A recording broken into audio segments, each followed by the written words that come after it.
Assalamualaikum warahmatullahi wabarakatuh. Alhamdulillahil wahidil qaharil azizil ghaffaril mukawwirul laili 'alan nahar tazkiratan li ulil qulubi wal absar tabsiratan li zawil albabi wal i'tibar. Walhamdulillahilladzi nahmaduhu nasta'inuhu nastaghfiruh wa na'udzu billahi min syururi anfusina wa min sayyiati a'malina may yahdihillahu fala mudhillalah wa may yudlilhu fala hadiyalah. Nashhadu an la ilaha illallah nashhadu anna Muhammadan abduhu wa rasuluh la nabiyya ba'dah amma ba'd.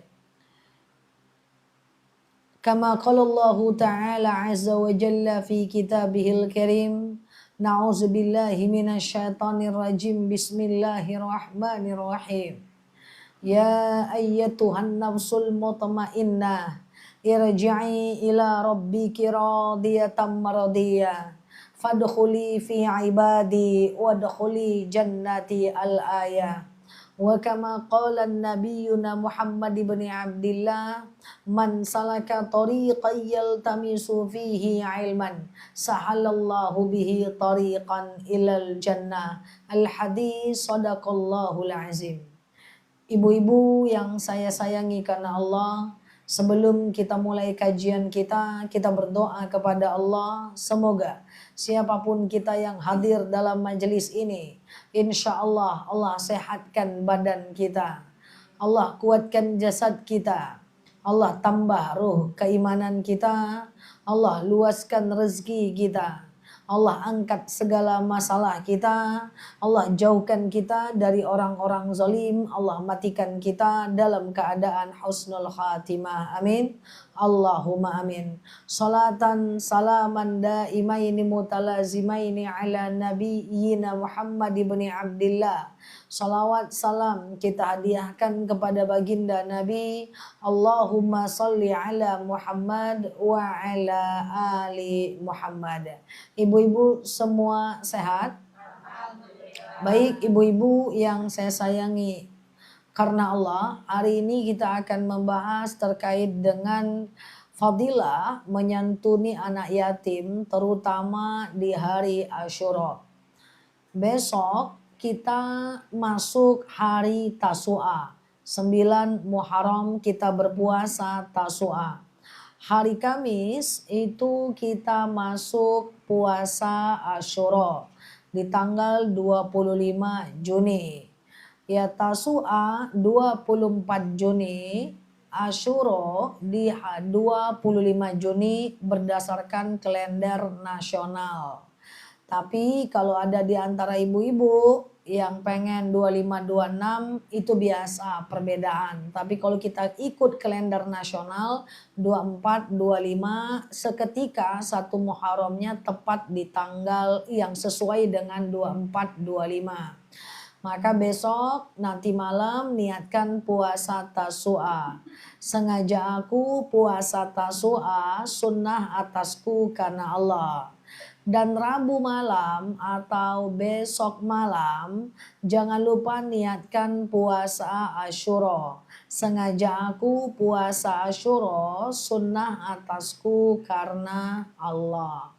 Nah, bagi ibu-ibu semuanya yang mau memaksimalkan amalan di hari Asyura, maka ibu bisa memuliakan anak yatim mulai dari besok malam, mulai dari Rabu malam sampai Kamis maghrib, yaitu memuliakan anak yatim di hari Asyura. Sampai sini paham? Nah, ibu-ibu niatnya gimana? Sengaja aku ada puasa Asyura, sunnah atasku karena Allah. Atau untuk besok sengaja aku puasa Tasu'a, sunnah atasku karena Allah. Sebelum kita masuk ke pembahasan itu, saya jelaskan ulang tentang puasa Asyura. Coba ibu ingat-ingat lagi kajian kita yang beberapa waktu yang lalu. Puasa Asyura itu sebenarnya sudah dilakukan oleh Nabi apa? Nabi lupa kaji. Yuk kita ulang sebentar. Puasa Asyura itu sebenarnya udah dilakukan oleh Nabi Musa. Ketika Nabi Musa selamat dari kejaran Fir'aun, maka Nabi Musa melakukan puasa Asyura sebagai bentuk kesyukuran kepada Allah. Lalu pada masa Rasulullah Shallallahu Alaihi Wasallam, Rasulullah melihat orang Yahudi itu berpuasa Asyura. Lalu Rasulullah bertanya tuh kepada kawan-kawannya yang Yahudi, "Hei Yahudi, gitulah lebih kurang ya kan? Oh Yahudi, engkau ini puasa apa? Kami ini puasa Asyura menghargai Nabi Musa." Apa kata Rasulullah? Tak pantas kalian puasa Asyura. Yang pantas itu kami yang berpuasa Asyura. Karena Nabi Musa itu adalah Nabi kami. Maka sejak saat itu Rasulullah melakukan puasa Asyura. Lalu ketika Rasulullah berpuasa Asyura, bertanya pula sahabat, Su'ila ila Rasulillahi sallallahu alaihi wasallam 'anil yaumil Asyura. Suatu ketika Rasulullah sallallahu alaihi wasallam ditanya oleh sahabat tentang hari Asyura. Faqala yukaffiru sanatal madiyah. Maka Rasulullah berkata akan diampunkan dosa engkau setahun yang lalu. Lalu sahabat bertanya lagi, "Ya Rasulullah, kayak mana pula kita berpuasa Asyura? Sementara teman-teman kita yang Yahudi juga berpuasa Asyura. Masa sama pula kita sama orang itu?" Maka Rasulullah berkata, "Oke lah, nanti tahun depan supaya beda dengan mereka kita tambah satu hari Tasu'a." Maka Tasu'a itu sebagai pembeda saja dengan orang Yahudi. Tapi tahun depannya Rasulullah puasa enggak? Tidak, karena Rasulullah keburu meninggal dunia dan Rasulullah itu memerintahkan cuman tidak mengerjakan. Namanya sunnah qauli, sunnah perkataan. Jadi jangan lupa berpuasa Tasu'a dan Asyura. Jadi puasa Asyura itu termasuk syar'u man qablana. Syariat umat yang sudah ada sebelumnya yang bisa dilakukan hingga hari ini karena sudah dilegislasi dan diverifikasi oleh baginda Nabi.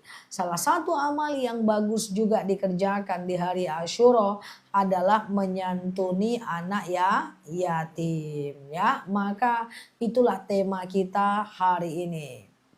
Anak yatim itu sampai dia balik, yang laki-laki sampai dia mimpi basah, perempuan sampai dia haid, maka dia menjadi kewajiban seluruh kaum muslimin muslimat. Coba ingat-ingat, segala yang diwajibkan untuk kita, maka kita tidak boleh jadikan zakat. Anak tidak boleh zakat ke orang tua karena orang tua tanggung jawab anak.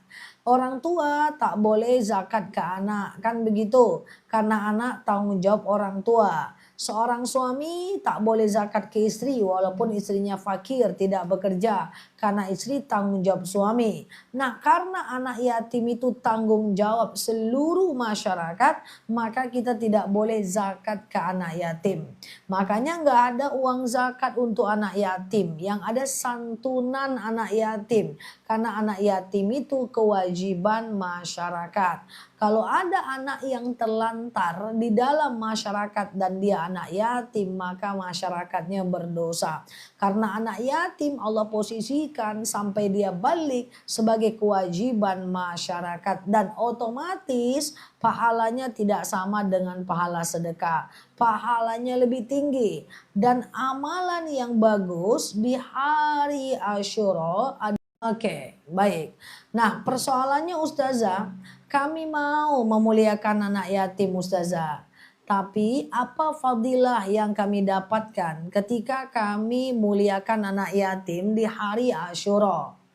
Nah, kita mulai. Yang pertama, ibu-ibu yang saya sayangi karena Allah. Rasulullah Shallallahu Alaihi Wasallam dengan tegas pernah mengekspresikan fadilah memuliakan anak yatim. Yang pertama kata Rasulullah, ana wa kafilul yatim kalhatain. Ya, saya dan orang yang memuliakan anak yatim kalhatain. Jadi Rasulullah mengangkat tangannya kalhatain seperti dua jari yang nanti akan bersebelahan dengan saya. Jadi orang yang memuliakan anak yatim nanti di surga akan duduk bersama baginda Nabi. Itu yang pertama, catat dulu satu-satu.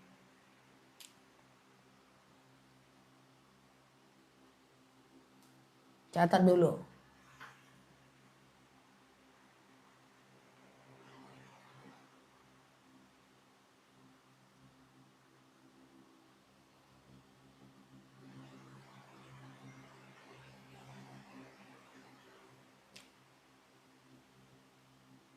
Udah?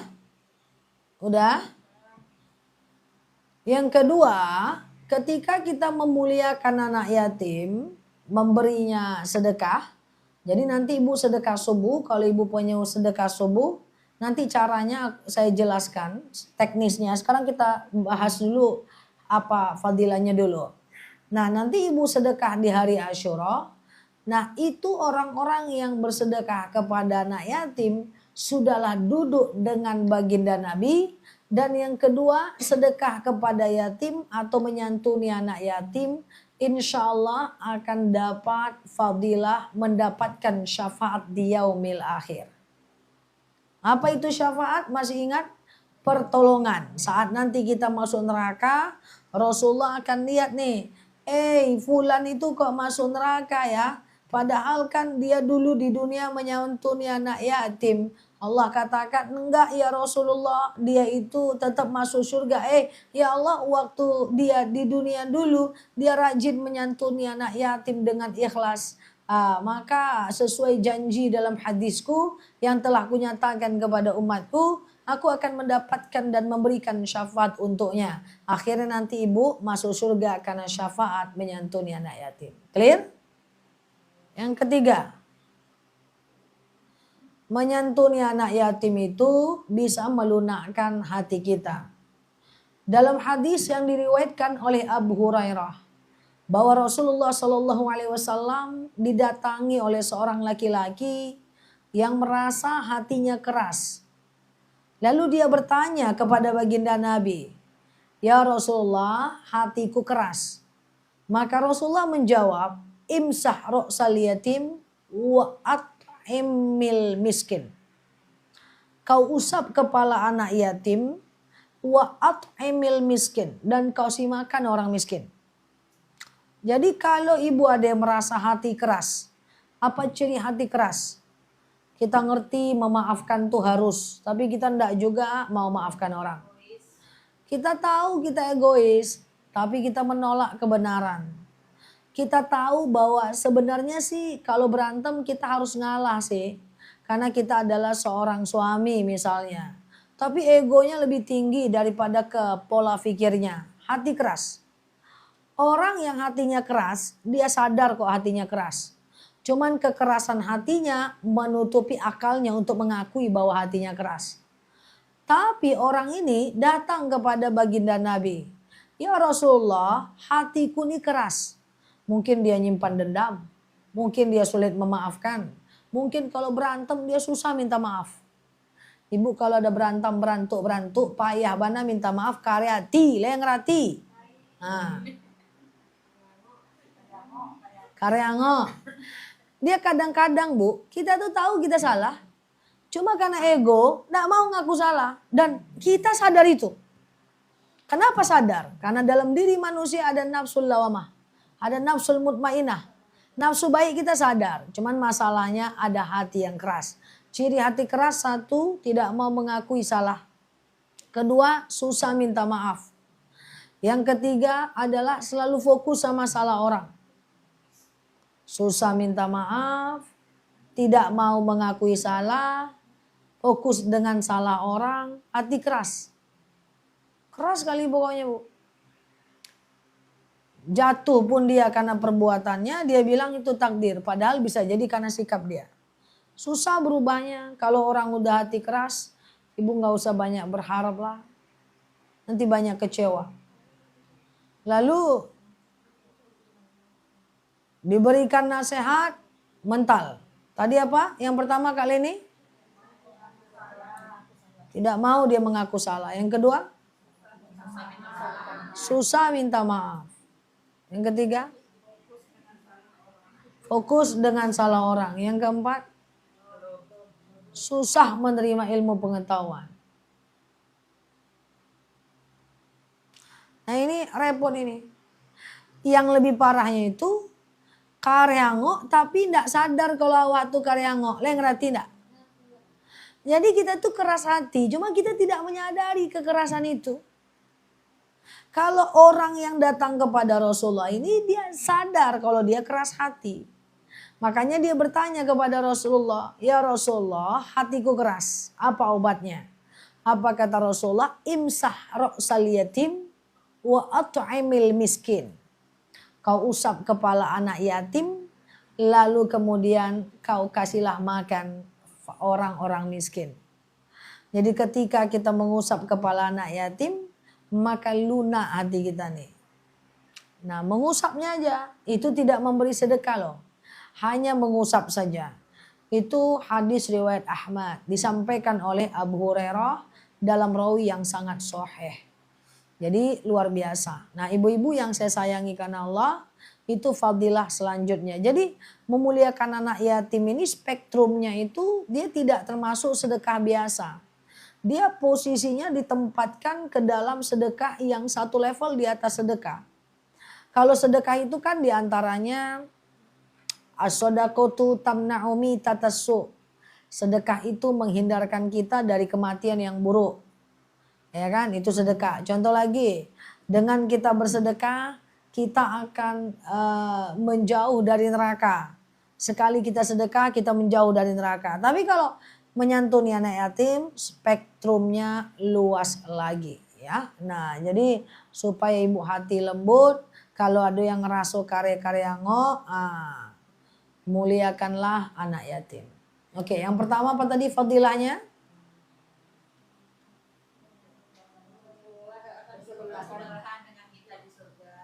Sebelahan dengan Rasulullah di surga. Yang kedua, dapat syafaat. Yang ketiga, melunakkan hati. Yang ketiga baru ya. Nah nanti saat mengusap kepala anak yatim, kalau ada anaknya, baca doa. Jabbarallahu yatsmaka, Allah hilangkan kesedihanmu. Wa ja'alaka khalafan min abika, dan Allah jadikan engkau pengganti dari bapakmu. Hafal? Jabbarallahu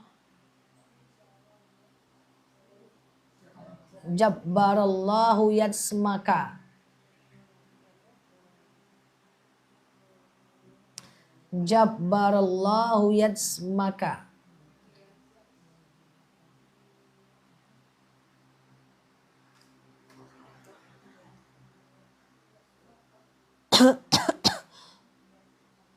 Catat dulu.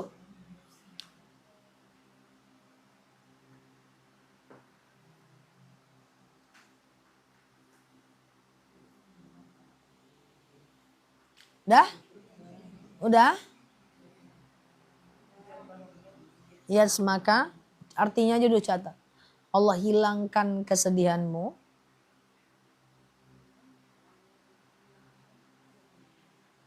Allah hilangkan kesedihanmu. Jabba, bukan kabba, jabba.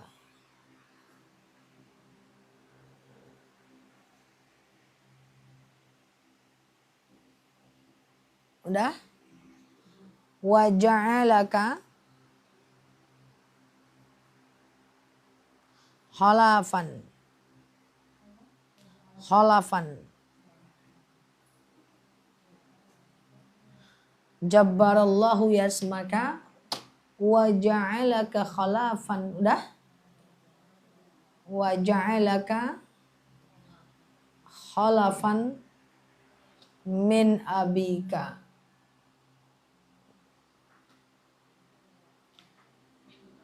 min abika.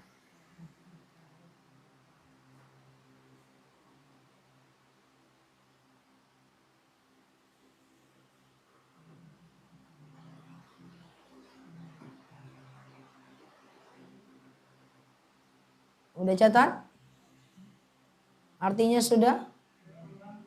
Yang mana yang belum? Dan Allah jadikan engkau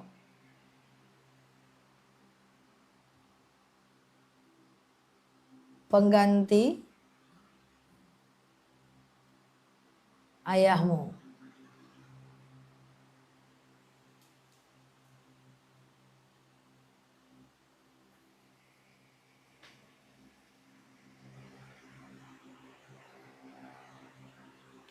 Suaranya ada. Wa ja'alaka khalfan min abika. Udah? Nah, itu dia. Kalau ketemu anak yatim, boleh mengusapnya. Tapi kalau ndak ketemu, ndak usah pula nyari-nyari jauh ke Sumatera Barat sinan. Nah, ibu cukup dengan sedekah saja. Tapi maksud mengusap kepala anak yatim ini sebenarnya maknanya majazi. Majazi, lu ngusap kepala aja begitu pahalanya, apalagi sedekah gitu loh. Nah, itu maknanya. Jangan anak yatim itu batasnya sampai balik. Kalau ibu-ibu udah expired, yatim apa jola ya, lama ya. Oke.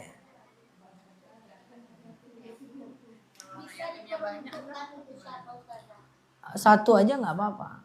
Cuman kan ada orang-orang yang khusus di hari Asyura ini dia sedekah, dia undang anak yatim ke rumah atau masjid-masjid. Banyak sekali beras kayak apa kayak yang ikut nyumbang ke masjid itu banyak. Cuma gimana kalau saya udahlah jauh dari masjid, anak yatim nggak ada, ibu pergi saja ke masjid yang ada bakul bacaannya yatim, masukkan aja uang sana. Ibu sedekah itu di hari Asyura. Didoakan, boleh ya Allah saya sedekah untuk anak yatim, menyantuni anak yatim. Dengan sedekah ini lapanglah kuburan orang tuaku, berhenti malaikat menyiksanya, ringanlah siksa kuburnya, anakku sehatkan, luluskan dia PNS, boleh. Kalau dimasukkan ke masjid ke bakul anak yatim itu sampai 10-nya Iya. kan nggak langsung dipastikan ya Pak? Enggak apa-apa. Al aslu fil af'al muqayyad bihukmi syar'i. Pahala itu dihitung saat kita berniat dan bersikap. Ya, enggak apa-apa. Kan sikap kita yang dinilai. Seperti itu. Makanya kenapa sedekah subuh itu usahakan tiap hari masuk celengan. Lah hubungannya apa? Kenapa nggak sekali sebulan aja kita langsung bagikan? Karena sikap kita memasukkan ke celengan dan niat itu pahala. Kan kebaikan itu ada niat, ada sikap. Dosa juga ada niat, ada sikap. Saya berniat nyakiti Kak Leni. Tapi nggak jadi, takut. Saya nggak jadi dosa. Sebaliknya, saya ngomong kasar ke Kak Leni. Tapi saya nggak niat, nggak sengaja aja. Cuma dia tersinggung aja lagi baper. Saya juga nggak jadi dosa. Jadi terjadinya dosa dan pahala, ada niat, ada sikap. Sedekah subuh kalau udah dikumpulkan, dapat pahala. Dapat pahala karena ada niat, ada sikap. Tapi bisa nggak pahalanya nggak jadi full? Bisa. Udah terkumpul 10.000 lewat cendol, terbeli cendol. Apakah dapat pahala? Dapat pahala niat doang.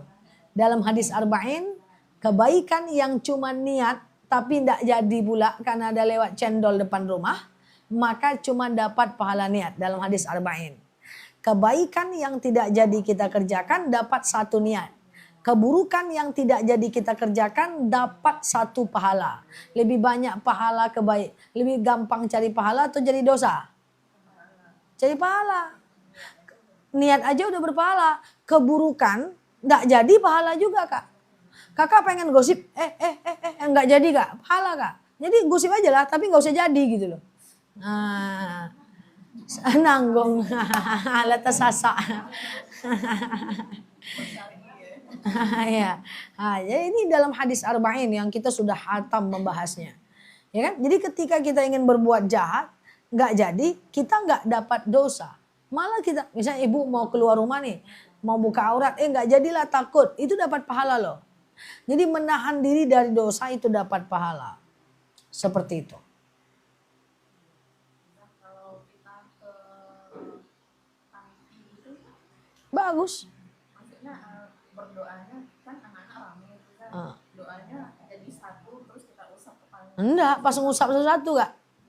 Kalau kakak pergi ke panti kan doanya kakak hafal. Kalau enggak kakak pakai kertas kecil saja. Jadi ngusap satu-satu. Kalau dia bisa kita usap. Jabbarallahu yasmak, Allah hilangkan kesedihanmu. Wa ja'alaka khalafan min abika, dan Allah jadikan kau. Seringnya enggak baca doa. Ngusap aja. Ya udah. Ya udah, hafal aja doanya. Gitu jawabnya lagi. Sama dengan orang kurban, jarang orang kurban tuh baca doa Bodes. Orang kurban itu jarang dia baca doa. Itu kan bukan ngusap kepala. Jadi pahalanya pahala sedekah anak yatim. Tapi kalau ngusap bacalah doanya. Kalau nggak ketemu anaknya berarti dia back to pahala sedekah. Nah, sedangkan ngusap aja dapat pahala besar. Meringankan hati, melunakkan hati. Apalagi sedekah gitu loh Bu Des. Maksudnya seperti itu. Banyak orang sedekah, kalau sedekah lain lagi doanya Bu. Kalau ibu cuman transfer atau cuman sedekah, atau ibu bayar ke Basnas, doanya doa sedekah lah. Rabbana taqabbal minni. Ya Allah, terimalah dariku. Itu sedekah namanya. Kalau yang tadi doa mengusap. Paham nggak kira-kira? Kayak gitu. Nggak bisa. Jadi kan kalau ibu bisa sedekah, alhamdulillah. Kalau nggak bisa sedekah, sekedar mengusapnya, alhamdulillah. Kalau bisa kasih amplop 20.000, 50.000 plus mengusapnya, masya Allah. Kalau nggak baca doa, ya sah aja sih. Cuman kan sayang. Iya dong. Kayak kurban. Sah nggak baca doa? Sah. Karena doa kan bukan rukun amal. Kecuali niat. Kalau nggak pakai niat, berdosa. Sholat nggak pakai niat. Karena kan itu ibadah ghairul mahdah. Yang harus pakai niat itu ibadah mahdah. Ya, oke. Apa doanya? 1, 2, 3. Doa mengusap kepala anak yatim. Jabbarallahu yasmaka wa ja'alaka khalafan min abika. Nah itu doanya. Itu di doa. Jadi kalau ibu hanya sedekah nggak apa-apa Bu. Nggak hanya juga itu, pahala juga itu. Di 10 Muharram. Doanya, Rob, ini ada kota infak. Tapi cari bacaan anak yatim gitu. Ya enggak, beda. Itu doa ngusap kepala anak yatim. Nah doanya masukkan doa sedekah dong. Rabbana taqabbal minni. Ya Allah terimalah dariku. Itu bab sedekah ke anak yatim atau ke fakir miskin. Tapi kan kita fokus ke anak yatim nih Asyura. Nah tapi kalau kita ketemu anaknya, kita usap kepalanya, maka doanya apa? Jabbarallahu yasmak wa ja'alaka khalfan min abika.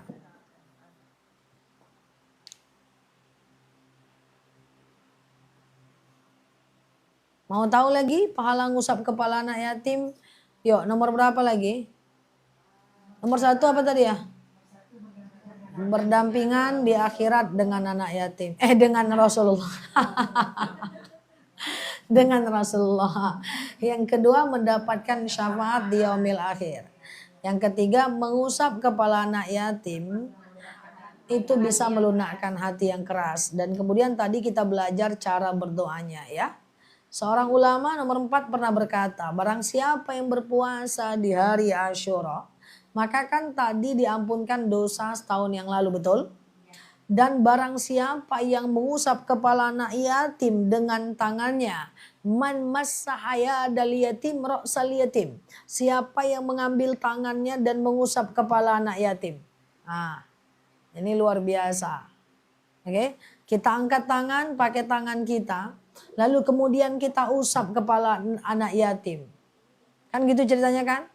Ngusapnya dengan membaca yang tadi. Jadi harus betul-betul khidmat supaya hatinya lunak, melunakkan hati kita.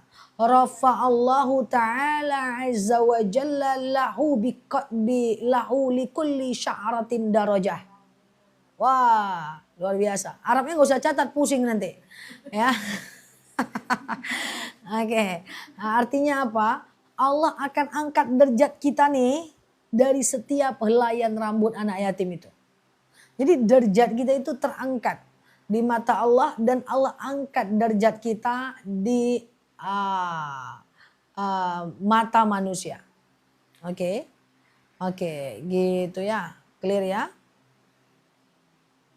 Mau dicatat? Nah, catatlah dulu. Rafa'allahu ta'ala azza wa jalla bikulli sya'ratin darajah. Allah akan mengangkat derajat kita dari setiap helaian rambut anak yatim tadi. Nah, itu yang saya sampaikan tadi pagi Mbak Susi. Ketika ada dalil, tandanya adalah ada fadilah. Jangan ibu lurus-lurus kali kayak anak sekolah pula. Kalau botak cemana? Jangan. Itu lurita buang namanya itu. Itu fadilah.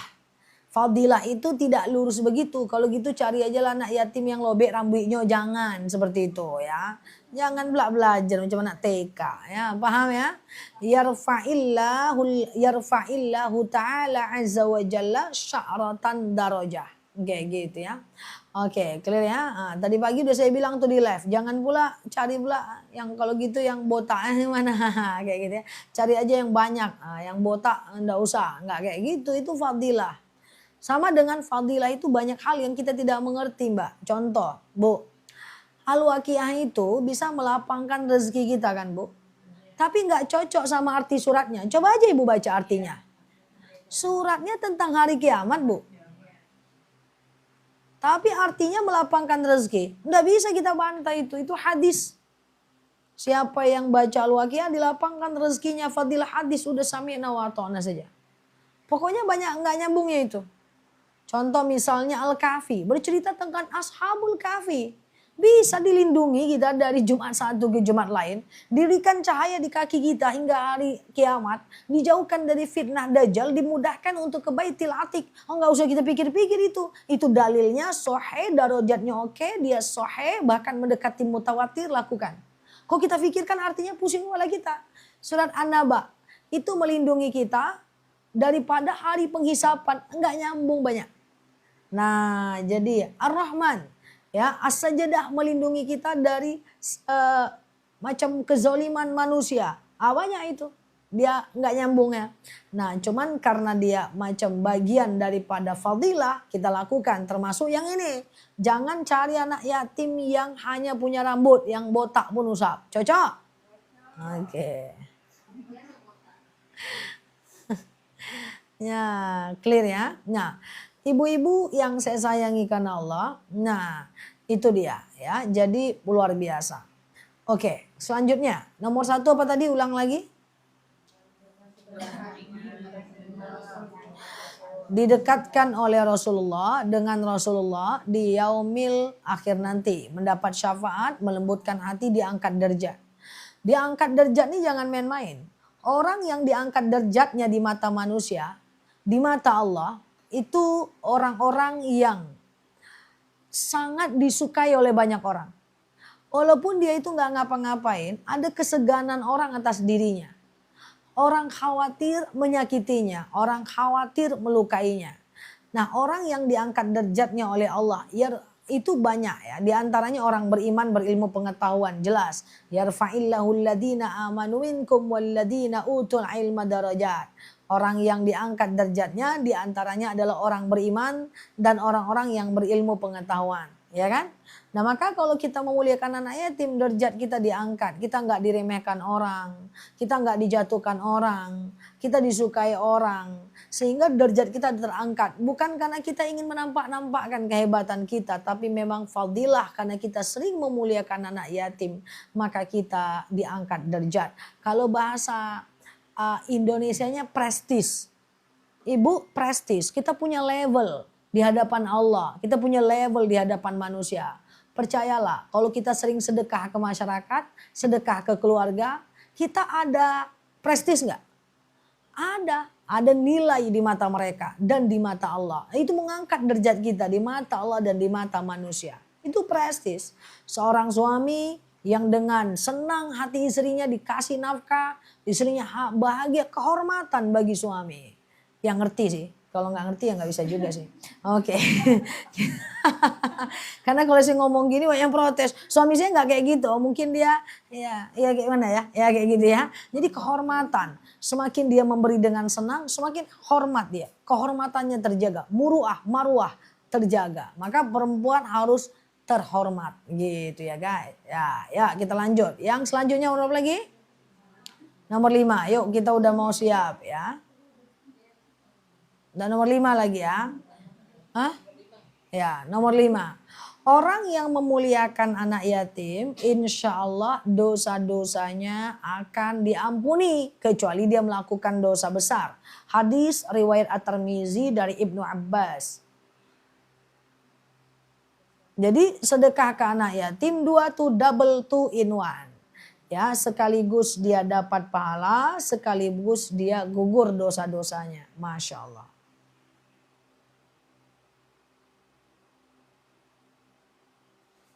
Lanjut, terakhir sebagai penutup. Dia akan dijauhkan dari siksa hari kiamat. Yang tadi udah catat?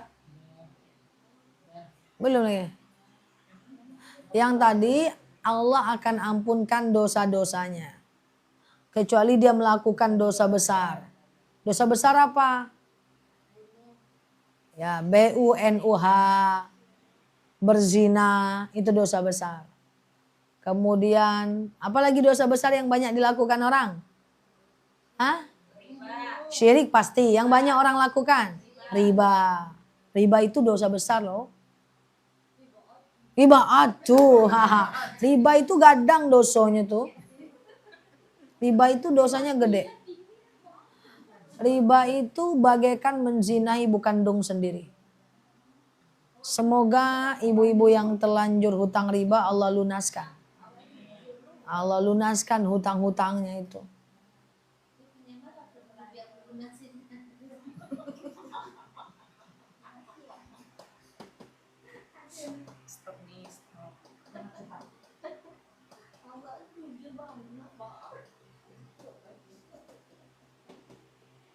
Oke?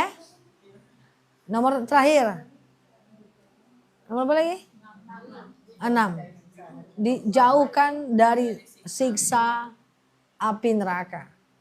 Hadis riwayat At-Tirmizi, Allah akan menyelamatkan dari siksa api neraka orang-orang yang kemudian menyelamatkan anak yatim atau menyantuni anak yatim. Kemudian yang paling bermanfaat perkataannya. Itu koma ya, yang paling bermanfaat perkataannya. Nah, itu 2 orang yang juga akan terhindar dari siksa api neraka. Jadi kalau ngomong itu kalau bisa sih bermanfaat. Dengan omongan kita bermanfaat, maka kita akan dijauhkan dari siksa api neraka. Saya lihat semua ibu-ibu ini semua dijauhkan dari siksa semua. Oke. Banyak kan? Tuh fadilahnya itu. Tinggal melakukan saja nanti hari Kamis ya. Oke. Apa? Marah apa?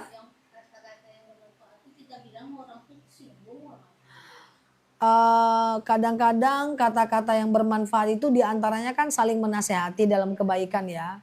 Tawasobil haq wa tawasobil sabr. Ya, saling mengingatkan dalam kesalahan, mengingatkan dalam kesabaran kayak gitu.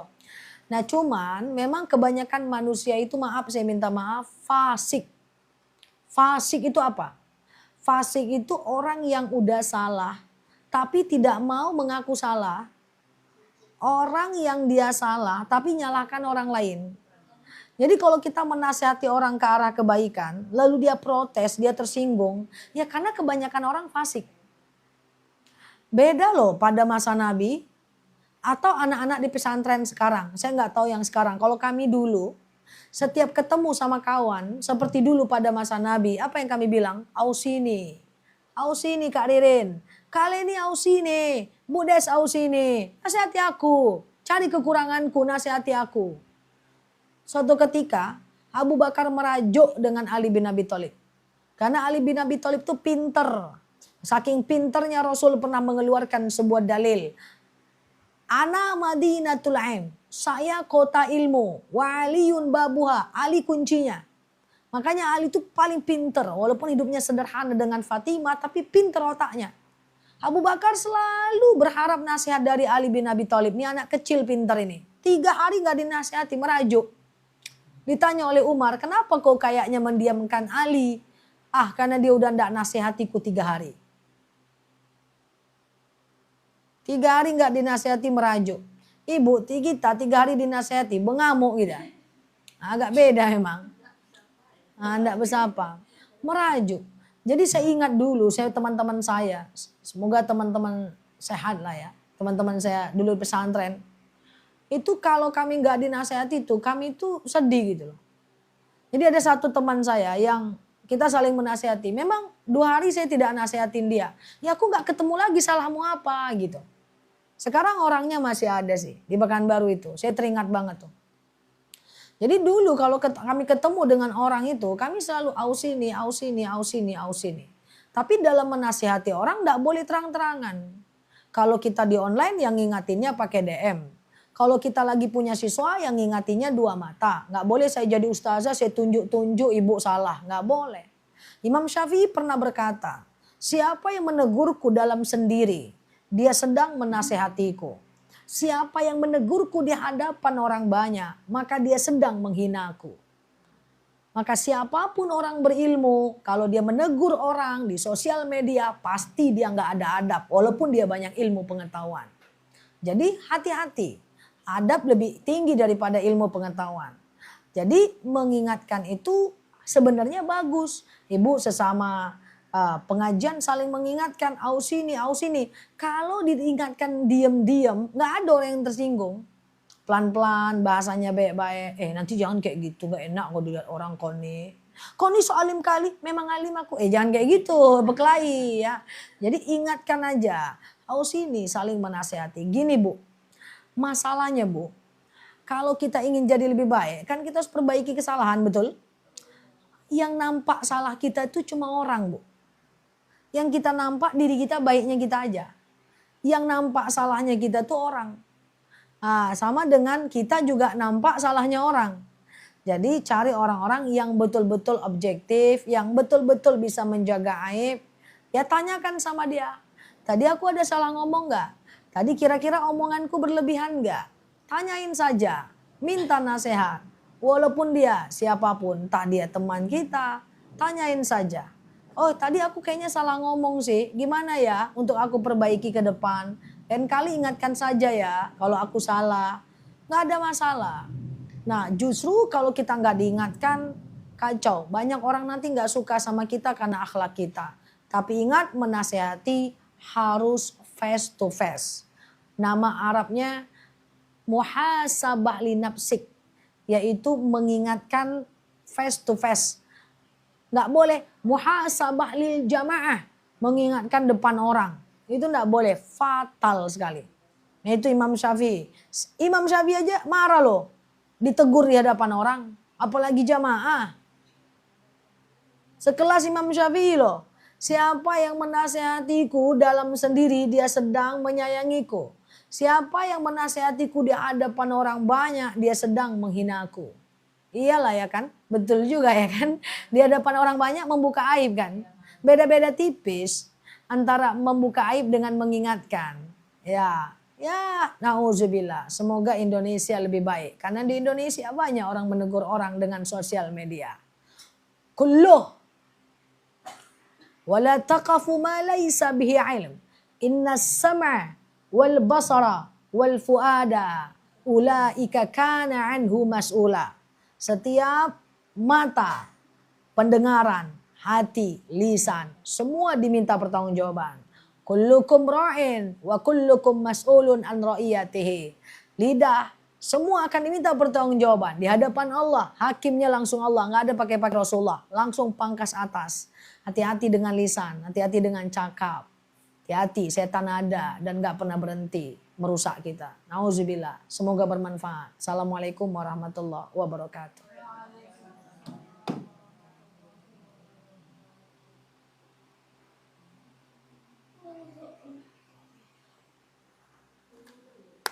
Yuk, silakan Kak Leni. Ini Kak.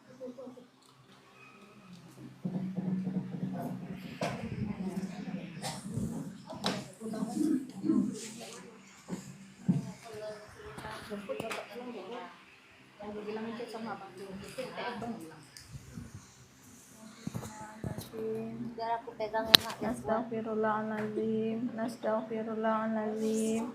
Al-Hadiniyah Al-Fatihah. Na'udzubillahi minasyaitonirrajim. Bismillahirrahmanirrahim. Alhamdulillahirabbil alamin. Ar-Rahmanirrahim. Maliki yaumiddin. Iyyaka na'budu wa iyyaka nasta'in. Ihdinas siratal mustaqim. Siratal ladzina an'amta 'alaihim ghairil maghdubi 'alaihim waladdallin. Amin. Na'udzubillahi minasyaitonir rajim. Bismillahirrahmanirrahim. Alhamdulillahirabbil alamin. Wassalatu wassalamu ala asrafil anbiya'i wal mursalin wa ala alihi wa sahbihi rasulillahi ajma'in. Allahumma salli ala Sayyidina Muhammad salatan tunjina biha min ahwali wal afat wa taqbilana biha jami'il hajat wa tutahhiruna biha min jami'is sayyiat wa tarfa'una biha indaka 'alad darajat wa tubalighuna biha aqsal ghayati min jami'il khairat fil hayati wa ba'dal mamat. Allahumma ighfir lana dzunubana wa liwalidayna warhamhuma kama rabbayana shaghira. Allahumma inna nas'aluka salamatan fid din wal afiyatan fil jasadina wa ziyadatan fil ilmina wa barakatan fil rizqina wa taubatan qablal maut wa rahmatan indal maut wa maghfiratan ba'dal maut. Allahumma hawwin alaina fi sakaratil maut wan najata minan nari wal afwa indal hisab. Rabbana hab lana min azwajina wa dzurriyyatina qurratan a'yun waj'alna lil muttaqina imama. Rabbana zalamna anfusana wa illam taghfir lana wa tarhamna lanakunanna minal khasirin. Rabbana atina min ladunka rahmah wa hayyi' lana min amrina rasyada. Allahumma yassir alaina umurana wa la tu'assir alaina umurana. Rabbana atina fid dunya hasanah wa fil akhirati hasanah wa qina azabannar. Wa sallallahu alaihi wasallam. Subhanahu rabbika rabbil izzati amma yasifun wa salamun alal mursalin walhamdulillahi rabbil alamin. Tafadhol Kak. Demikianlah pengajian kita pada hari ini. Semoga apa yang disampaikan oleh Ustazah dapat kita amalkan di kehidupan kita. Kasih ya Kak. Sekian dari saya. Assalamualaikum warahmatullahi wabarakatuh. Assalamualaikum warahmatullahi wabarakatuh. Teman-teman thank you ya yang sudah hadir di akun aku. Saya selalu teman-teman semuanya di sana dan teman-teman yang baru mampir boleh klik foto aku di pojok kiri atas, kemudian follow, aktifkan tombol loncengnya. Kita belajar bersama di akun ini. Nanti sore kita kajian di jam 4.30 waktu Indonesia Barat, Dan jam 7 malam nanti kita kumpul lagi tanya jawab di jam 7 malam ini. Sama nanti bareng-bareng jam 7 malam kita niat bareng puasa Tasu'a. Oke, kita tutup dulu. Subhanakallahumma wa bihamdika nasyhadu alla ilaha illa anta nastaghfiruka wa natubu ilaik. Thank you banget yang sudah nemenin aku dari tadi pagi. Salah ding. Dari 3 tahun yang lalu. Enggak. Dari kajian ini. Thank you ya. Oke, assalamualaikum warahmatullahi wabarakatuh. Bye bye. Love you all. Thank you ya. Aku tutup ya. Assalamualaikum warahmatullahi wabarakatuh.